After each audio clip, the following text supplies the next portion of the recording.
Hello, Mark. I'm Jill. I'm freshman at NCUE. My school number is S0441038. Ismael Nazario. What I learned as a kid in jail. We need to change the culture in our jails and prisons, especially for young inmates.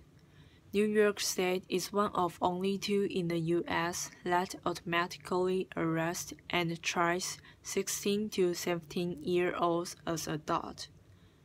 This culture of violence takes these young people and puts them in a hostile environment, and the correctional officers pretty much allow any and everything to go on. There's not really much for these young people to do to actually enhance their talent and actually rehabilitate them. Until we can raise the age of criminal responsibility to 18, we need to focus on changing the daily lives of these young people.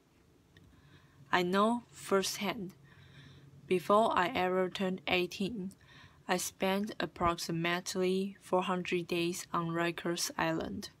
And to add to that, I spent almost 300 days in solitary confinement. And let me tell you this, screaming at the top of your lungs all day on your cell door or screaming at the top of your lungs out the window, it gets tiring. Since there's not much for you to do while you are in there, you start pacing back and forth in your cell. You start talking to yourself. Your thoughts start running wild, and then your thoughts become your own worst enemy. Jails are actually supposed to rehabilitate a person, not cause him or her to become more angry, frustrated, and feel more hopeless. Since there's not a discharge plan put in place for these young people, they pretty much re-enter society with nothing, and there's not really much for them to do to keep them from recidivating. But it all starts with the COs. It's very easy for some people to look at these correctional officers as the good guys and the inmates as the bad guys, or vice versa for some. But it's a little more than that. See, these COs are normal, everyday people. They come from the same neighborhoods as the population they serve. They are just normal people. They are not robots, and there's nothing especially about them. They do pretty much everything anybody else in society does. The male COs want to talk and flirt with the female COs. They play the little high school kid games with each other. They politic with one another, and the female COs gossip to each other. So I spent numerous amounts of time with numerous amounts of COs. And let me tell you about this one in particular named Monroe. One day, he pulled me in between the A and B doors which separate the north and south sides of our housing unit. He pulled me there because I had a physical altercation with another young man in my housing unit, and he felt, since there was a female officer working on the floor, that I violated his shift. So he punched me in my chest. He kind of knocked the wind out of me. I wasn't impulsive. I didn't react right away, because I know this is their house. I have no wings. All he has to do is pull his pin and backup will come immediately. So I just gave him a look in his eyes, and I guess he saw the anger and frustration just burning. And he said to me, Your eyes are going to get you in a lot of trouble because you're looking like you want to fight. So, he commenced to taking off his utility belt. He took off his shirt and his badge, and he said we could fight. So I asked him, "You gonna hold it down?" Now, that's a term that's commonly used on Rikers Island, meaning that you are not going to say anything to anybody, and you are not going to report it. He said, "Yeah, I'm gonna hold it down. You gonna hold it down?" I didn't even respond. I just punched him right in his face, and he began fighting right then and there. Towards the end of the fight, he slammed me down against the wall. So while we were tussled up, he said to me, "You good?" as if he got the best of me. But in my mind, I know I got the best of me. So I replied very cocky, "Oh, I'm good, you good?" He said, "Yeah, I'm good, I'm good." We let go. He shook my hand, said he gave me my respect, gave me a cigarette and sent me on my way. Believe it or not, you come across some CEOs on Rikers Island that'll file you one-on-one. They feel that they understand how it is, and they feel that I'm going to meet you where you are at. Since this is how you commonly handle your disputes, we can handle it that manner.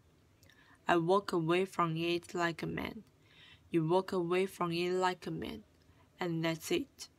Some CEOs feel that they are gelling with you.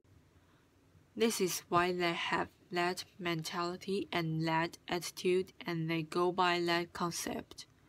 In some instances, we are in it together with the CEOs. However, institutions need to give these correctional officers proper trainings on how to properly deal with the adolescent population, and they also need to give them proper trainings on how to deal with the mental health population as well.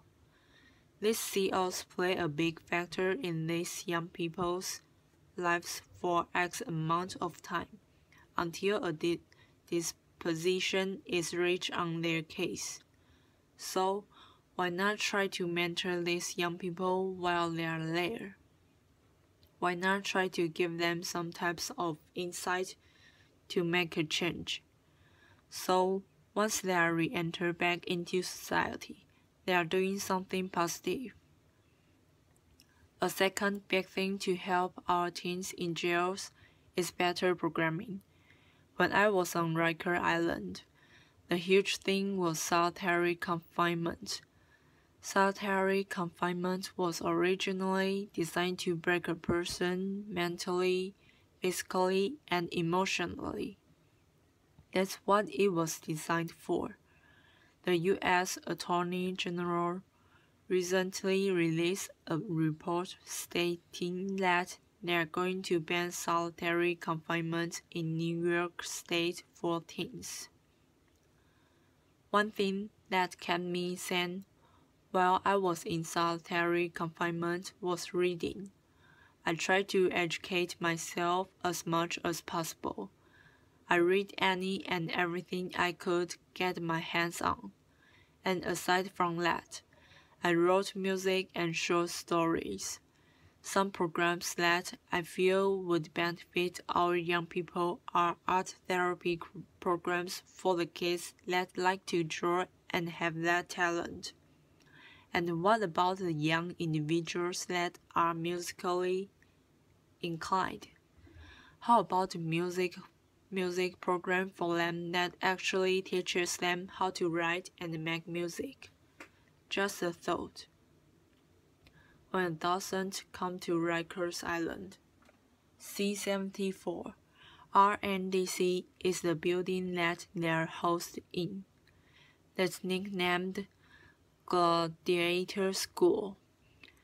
Because you have a young individual coming in from the street thinking that they are tough, being surrounded by a bunch of other young individuals from all of the 5 boroughs, and everybody feels that they are tough. So now you have a bunch of young gentlemen poking their chests out, feeling that I have to prove my equally as tough as you, or I'm tougher than you and you. But let's be honest, that culture is very dangerous and damaging to our young people. We need to help institutions and these teens realize that they don't have to lead the previous lifestyle that they led when they were on the street. That they can actually make a change. It's sad to report that while I was in prison, I used to hear dudes talking about when they get released from prison, what type of crimes they are going to commit when they get back in the street. The conversations used to sound something like this. Oh, when I hit the street, my brother got this connection for this, that and the third. Or, my man over here got this connection for the low price. Let's exchange information. And when we hit the town, we are going to do it real big. I used to hear these conversations and think to myself, wow, these dudes are really talking about going back in the street and committing future crimes. So I came up with a name for that. I call it a go back to jail quick scheme because really, how long is that going to last? You get a retirement plan with that. Nice little pension. 401k, 403b. You get health insurance, dental. But I'll tell you this, being in jail and being in prison, I came across some of the most intelligent, brilliant, and talented people that I would ever meet.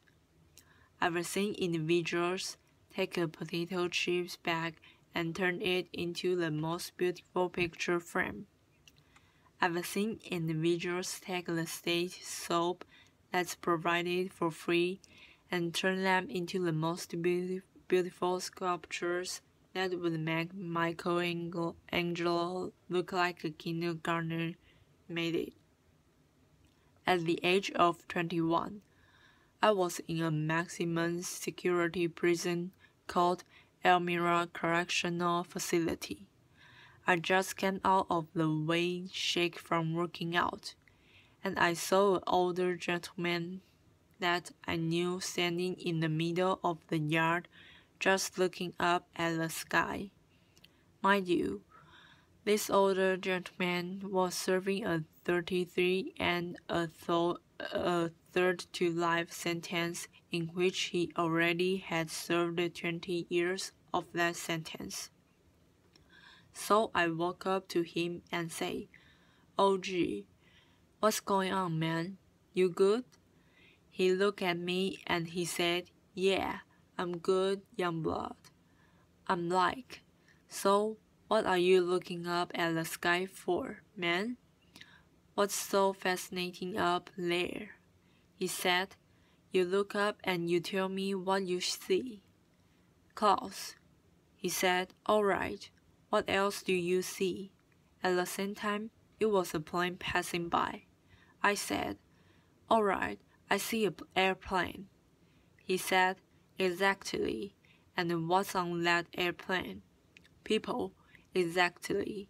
Now, where's that plane and those people going?" "I don't know. You know?" "Please let me know if you do. Then let me get some lottery numbers." He said, "You are missing the big picture, young blood. That plane with those people is going somewhere, while we are here stuck. The big picture is this. That plane with those people going somewhere. Let's life passing up by while we behind these walls stuck. Ever since that day, that sparked something in my mind and made me know I had to make a change. Growing up, I was always a good, smart kid. Some people would say I was a little too smart for my own good. I had dreams of becoming an architect or an archaeologist. Currently, I'm working at the Fortune Society, which is a re-entry program, and I work with people as a case manager that are at high risk for recidivism. So I connect them with the services that they need once they are released from jail and prison, so they can make a positive transition back into society. If I was to see my 15-year-old self today, I would sit down and talk to him and try to educate him, and I would let him know, listen, this is me, I'm you, this is us, we are one. Everything that you are about to do, I know what you are gonna do before you do it, because I already did it. And I would encourage him not to hang out with X, Y, and Z people. I would tell him not to be in such and such place. I would tell him, keep your behind in school, man, because that's where you need to be, because that's what's going to get you somewhere in life. This is a message that we should be sharing with our young men and young women. We shouldn't be treating them as adults and putting them in cultures of violence that are nearly impossible for them to escape. Thank you.